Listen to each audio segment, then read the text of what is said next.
Hello, this is Heather from Twist My Stitch. Today I'm going to be showing you the swatch pattern for my Awareness and Hope line. Currently the headband is available on Ravelry as a PDF download.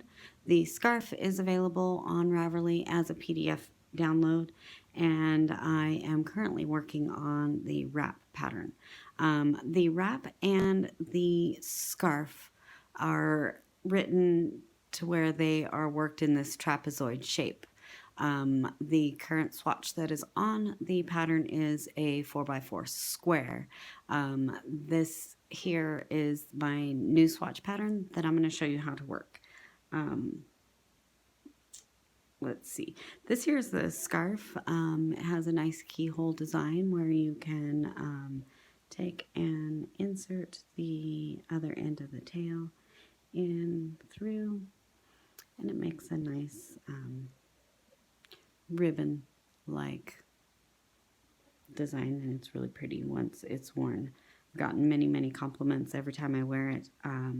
So this again is available on Ravelry.com as a PDF download. I'm going to go ahead and set this aside. I'll put the link to the current patterns that are available in the description below.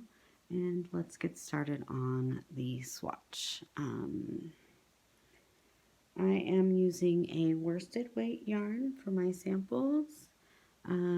I start with a K hook because I am a really tight crocheter, so I always have to gauge up. It's very important that you meet gauge before you start working a pattern, so that if you're working a headband, your headband's going to fit the size that the pattern is written for. Then I work my body in a smaller gauge.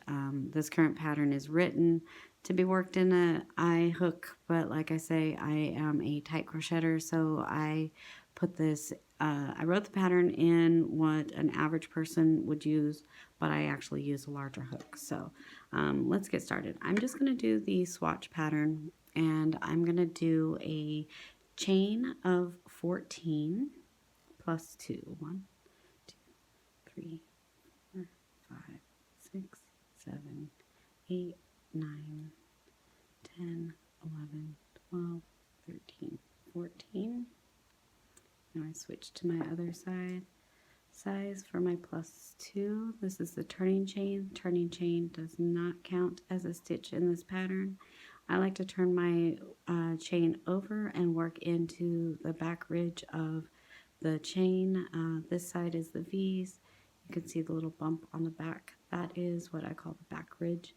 So I'm going to work directly into that, and I'm going to work 2 half double crochets in the first chain, and then a half double crochet in all of the chains across the hook until I get to the last one. Across the hook, I mean across the chain, forgive me.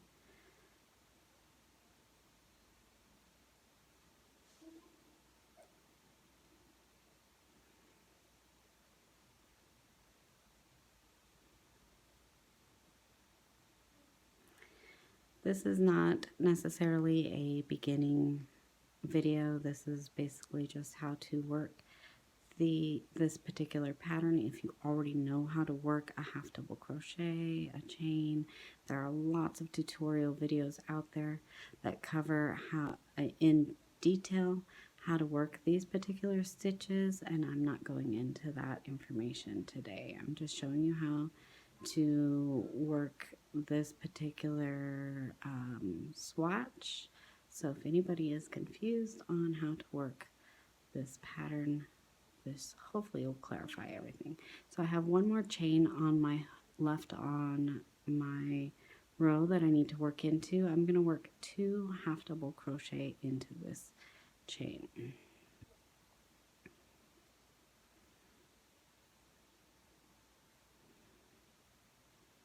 I don't do a typical slip stitch, as you saw the way that I did it in the beginning of my video. That's the way I like it. I don't like to have a knot right here in my work, so I do it this way and it works for me. If a slip stitch works better for you, then I'm sorry, not a slip stitch, a slip knot. If that works better for you, then by all means do what works best for you. So I've gotten to the end of my my chain, and I've worked 16 stitches into my base row of 14 stitches. Now I'm going to be increasing in the first stitch and the last stitch in every row. Okay, so now you're going to work back loop, half double crochet in the first stitch, and then you're also going to turn and work a front loop, half double crochet in that first stitch as well. Okay, so that first 2 stitches sometimes gets a little tight. Once you get used to it, you'll figure it out. So back loop, I'm going to just work back loop, front loop all the way down. Back, or that was front loop, back loop, front loop.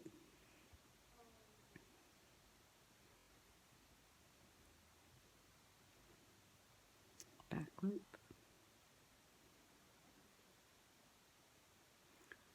And I like to take my hook and just kind of hook it around to grab that front loop. Just seems to work easier for me. Back loop, front loop,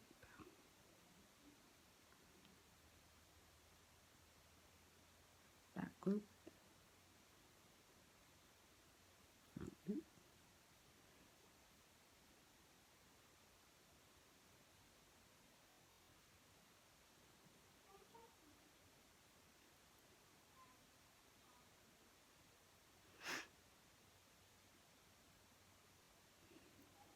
back loop.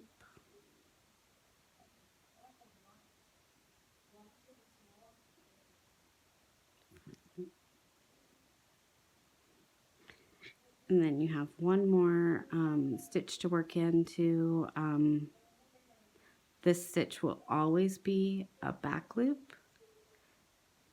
and we're increasing on this one, so we're doing a back loop and a front loop into this stitch, and then chain 2 and turn. So now once you work the row 2 into the back loop, front loop in the alternating pattern, once you turn the work, the stitch that you just worked as a front loop now becomes a back loop, and the front loops, I'm sorry, the ones that you worked as a back loop now become a front loop. So looking at it this way, as we're going back across it, I'm going to look at this as a back loop and a front loop. The back loops are kind of hidden back in the window, front loop, back loop, front loop, back loop, front loop, and so on. Okay, so on the following rows, you're going to be working alternating. Alternating front loop, back loop in the opposite of what you worked on the rows before. So now this particular stitch is an increasing stitch. I'm working both of them into this stitch. So I'm going to work back loop and front loop. Oops, let me yarn over. Front loop. And then back loop. Front loop. So this is, you can tell, is a back loop stitch. I'm working front loop into it.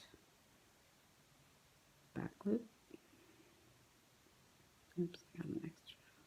Nope, I got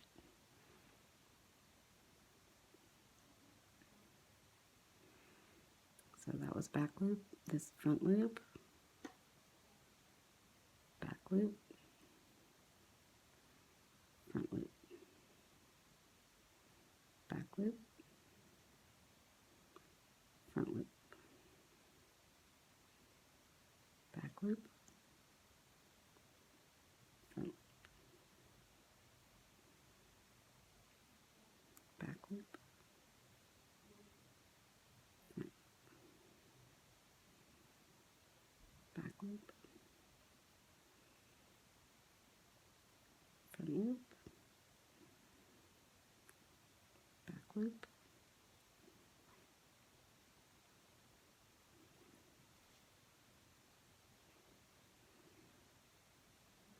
front loop, and this is my increasing stitch. This one's a little tight to get into, so we gotta get that back loop, and then we increase into it, do back loop and front loop into that last stitch, and there you have it. Chain 2 and turn. And now you can see that it is starting to increase in the trapezoid shape, just like my swatch. That this is what we're working. So you're going to continue the last row, row 2, increasing 2 stitches for every row, and ending on row 10. You should have 16 stitches into row 1 and then 34 stitches into row 10, and that is your that is the swatch for this particular pattern.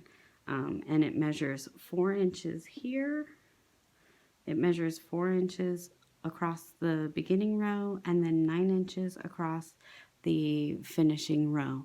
Hopefully this clears any questions up that you might have. And like I said, I'm going to put a link in the description below for the headband and for the scarf. And hopefully, if you have any further questions, send me a comment. Thanks.